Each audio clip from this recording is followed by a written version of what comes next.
Hi viewers, అందరూ ఎలా ఉన్నారు? ఈరోజు వచ్చేసి నేను టెంపుల్ నెక్ ఎలా స్టిచ్ చేయాలో అయితే నేను చూపిస్తున్నాను. ఫస్ట్ అయితే మనం క్యాన్వాస్ మొన్న కట్ చేసుకున్నాం కదా, లాస్ట్ వీడియోలో నేను బక్రం ఎలా కట్ చేసుకోవాలో నేను వీడియో అయితే తీసిన కదా.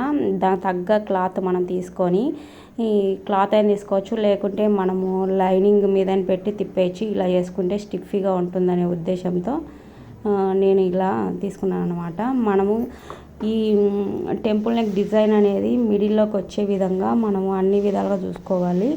మిడిల్లో మనం ఖర్చు పెట్టుకొని, తర్వాత బకరానికి కూడా మనం మిడిల్లో ఖర్చు పెట్టుకొని చాలా జాగ్రత్తగా కుట్టుకోవాలి. ఎందుకంటే ఇది మిడిల్లోకి రాకపోతే కనుక నెక్ అనేది ఒక సైడ్కి వస్తుంది.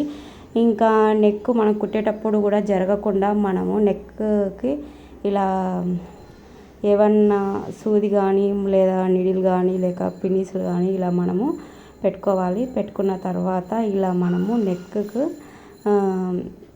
ఈ విధంగా వీడియోలు చూపిస్తున్న విధంగా మనము కుట్టుకోవాలి. ఇంకా కార్నర్స్ వచ్చినప్పుడు షేప్ ఎలా ఉందో అలా మనము తిప్పి మంచిగా బాగా నీట్గా కుట్టుకోవాలి. మనం కుట్టుకోవడంలోనే మనకు డిజైన్ అనేది ఎలివేట్ అవుతుంది. సో మనం కుట్టుకునేటప్పుడు నీట్గా కుట్టుకోవాలి. ఈ విధంగా కుట్టుకోవాలి. మనము దీనికి కుట్లు అనేవి ఊడిపోకుండా డబల్ స్టిచ్ అనేది వేసుకోవాలి. డబల్ స్టిచ్ అనేది వేసుకుంటే కనుక మనకు కుట్లు అనేవి స్టాండర్డ్గా ఉంటాయి. మనం నీట్గా కుట్టుకున్న తర్వాత ఈ విధంగా కట్ చేసేసుకోవాలి. వీడియోలు చూపిస్తున్న విధంగా మనకు అక్కడ థ్రెడ్స్ వస్తాయి కాబట్టి డివైడ్ చేసేసి మనం కట్ చేసుకొని ఇలా వీడియోలు చూపిస్తున్న విధంగా కుట్టుకోవడము, అంతా కట్ చేయడము అదంతా చూడండి అలా ఉండాలి. అలా మనం ఖర్చు పెట్టుకోవడం వల్ల నెక్ అనేది మంచిగా టర్న్ అవుతుంది. చూడండి అక్కడ వచ్చేసి మనకు థ్రెడ్స్ పెట్టే చోట మనకు అదే డోరీస్ పెట్టుకుంటాం కదా, అక్కడ నీట్గా రావాలనుకుంటే ఏదైనా పిన్ కానీ ఏదైనా కొద్దిగా షార్ప్గా అది చిన్నగకుండా మనము నీట్గా డిజైన్ అనేది బయటికి తీయాలి.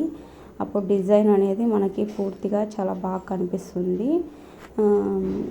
ఈ విధంగా అయితే ఇది నెక్ అయితే చాలా పర్ఫెక్ట్గా వచ్చింది అనుకుంటున్నాను. పర్ఫెక్ట్గా వచ్చిన తర్వాత మనము టాప్ స్టిచ్ వేసుకోవచ్చు. టాప్ స్టిచ్ వేసుకుంటే ఇంకొంచెం మనకు నీట్గా అనేది కనిపిస్తుంది. లేకుంటే ఐరన్ చేసుకున్నా కూడా మనకు ఈ డిజైన్ అనేది నీట్గా కనిపిస్తుంది. ఇంతవరకు మన ఛానల్ని ఎవరైనా సబ్స్క్రైబ్ చేయని వాళ్ళు ఉంటే ఖచ్చితంగా సబ్స్క్రైబ్ చేయండి, నన్ను సపోర్ట్ చేయండి. ఇంకా నేను మంచి మంచి వీడియోస్, మంచి మంచి డిజైన్స్ యూట్యూబ్లో అప్లోడ్ చేయడానికి ట్రై చేస్తాను. నా సబ్స్క్రైబర్స్కి తర్వాత నా వీడియోస్ చూస్తున్న వాళ్ళందరికీ ప్రతి ఒక్కరికి పేరు పేరున ధన్యవాదాలు చెప్పుకుంటున్నాను.